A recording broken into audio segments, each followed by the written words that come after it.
Steve Holt, play guitar in 36 Crazyfists. Been around for too long, and yeah. With every dream that is so too tall, we'll build it out to illusion. The last album, Lanterns, has been out for 1 year, maybe Yep. a bit more now. How do you reflect on this album after 1 year actually playing those tunes live?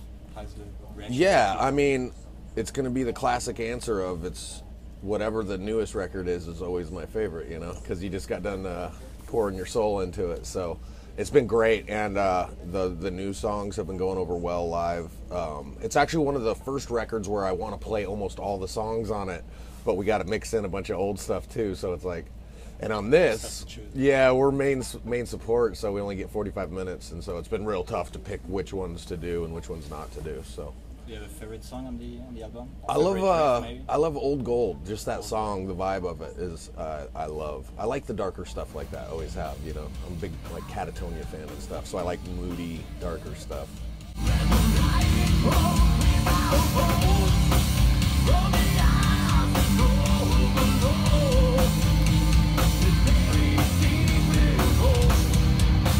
Something that I really like about 36 is there is a mix of like aggression in the music, and then there is this sadness, melancholy. I don't know how to. Yeah, same thing. Yeah. I was always wondering if did you ever analyze this, like try to find what is unique about the band and try really to cultivate it and to expand on it, or it's just happening naturally?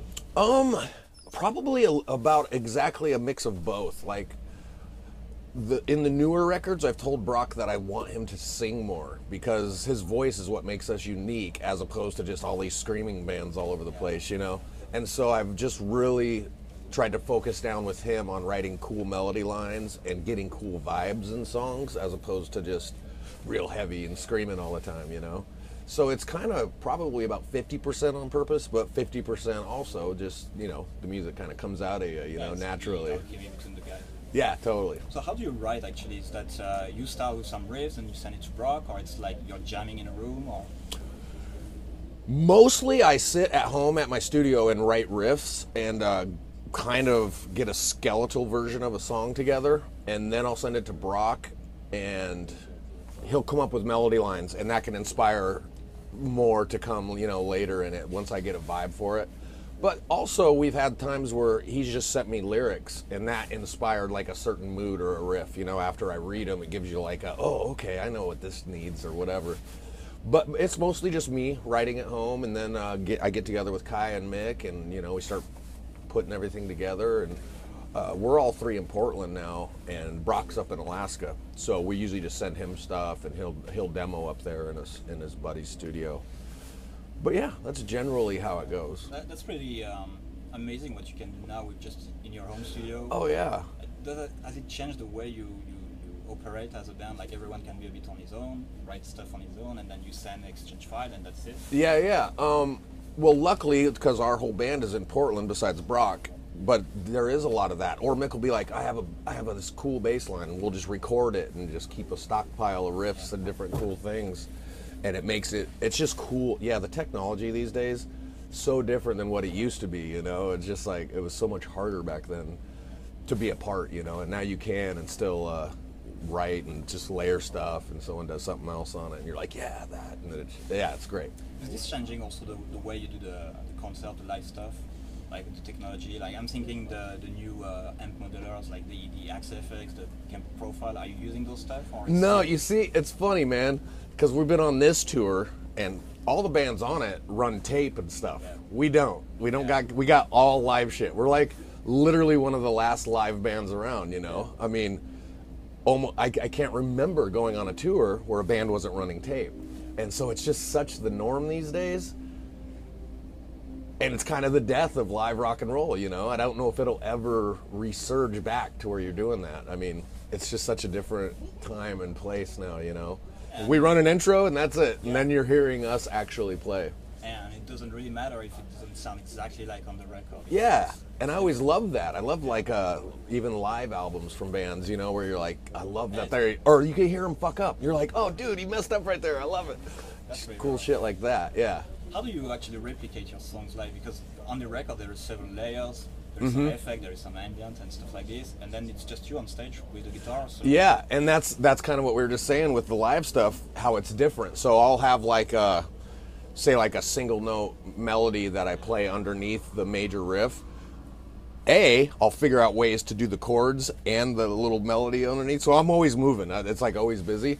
Or B, I'll say, okay, during this section I'll do the chords, and then during this section I'll do the single note stuff. So that's how I do it, and that's how I've always operated it. And it makes it different than the record because there's not like, say, a layered third guitar or something in there, you know.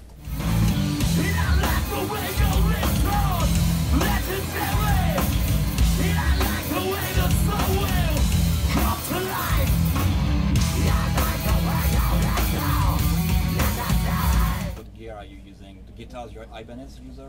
I have my whole career, but I'm on Schecters now. Oh, you're on Schecter? Yeah, because Ibanez quit making the SZ models, which were my favorite, and I tried out a couple of different Ibanezes that weren't the SZs, and it just wasn't right, you know? And then I got hooked up with the Schecter guy, and he started just sending me guitars to try out, and now I'm using those, and they're pretty decent, you know? They're a little bit too small, though, because I'm a big ham-fister dude, you know? And they just seem like little toys almost, you know, not big enough.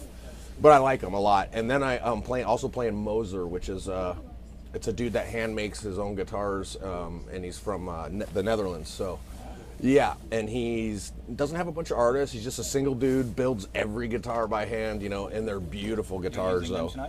Yeah, I have one Schecter and one Moser out with me. So yeah. And they're still playing on 6 strings guitar only. You never tried the 7? No, always stuck to the 6. You know. Is that like a choice, or you have no interest in the 7? Yeah, it's just I'm a traditionalist. You know, I grew up with classic rock, and so you know, your Zeppelins and Sabbaths and all that kind of stuff. So I just never moved over there. You know, I like higher tuning. I mean, down tuning sounds cool, but you lose the riff a lot because it's just you don't really like hear a lot of what's happening. So I've always loved 6 strings, and I've always loved not ultra low tuning, you know, because you start losing a lot of the notes in there. And for the amps, you're still using Mesa Boogie stuff? Yeah, I have. It's actually a really cool story. Well, I've always loved those. For some reason, the rack mount dual rectifiers have a different sound than the actual big heads, and when I came over in 2002 and did our first tour over here, a guy named Martin Lamb, who we rent all our gear from, was like, oh, you like those? So he went and bought 2 of them, and I use those every time I'm here. We rent them from him. But he bought them for me, and every time I get them back, they're still in my same settings and everything. Like, I'm the only one that uses them, you know, so it's cool. He probably loves it, too, because he's making a shit ton of money from me renting them every time we come over. But yeah, I love those heads, and they're hard to find now, you know. That they only made those rack mounts for 2 years, I believe, and so they're kind of a hard amp to find now, but they're really cool. You're using the same stuff when you're in your studio or when you're playing live, or it's different gear from No, same stuff, yeah. Sometimes I'll mess around with like a rhythm track on the left. I'll use my rack mount, and then on the right I'll try like a PV 5150, like the old block letter ones from the...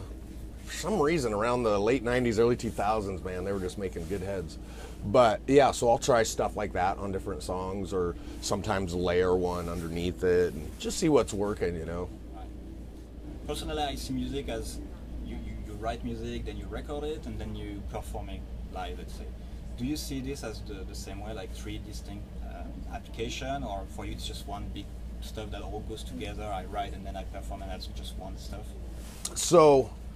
like, I know a lot of bands will be on tour and you'll see them like on the bus playing guitar and writing. I don't. I go home, it's time for a new record, and I start fresh, write the whole thing, and then go to, you know, then record it and get that all done, and then move to live stuff. So yeah, it's not a big ball for me. It's all separate things. And I have a different way of thinking when you're in each of those modes, you know? So there is a mindset for...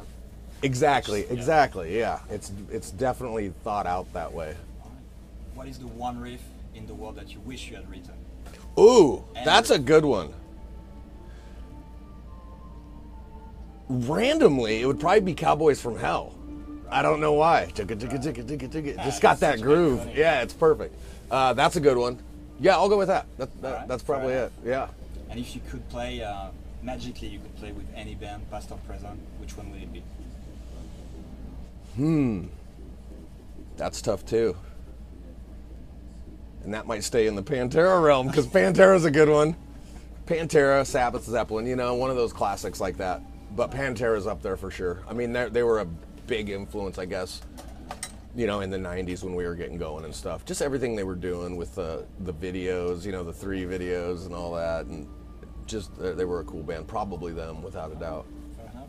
Yeah. Thanks a lot, Steve. It's almost time for Christmas. What can we wish you and for the band as well? Gonna be a good show tonight, you think? Yeah, I hope so. Well, let's wish for that. All right, fair enough. Perfect. Thank you so much. Cheers, brother. Absolutely. Thanks, man. 126 Crazyfists from Alaska. Let's get this motherfucker moving.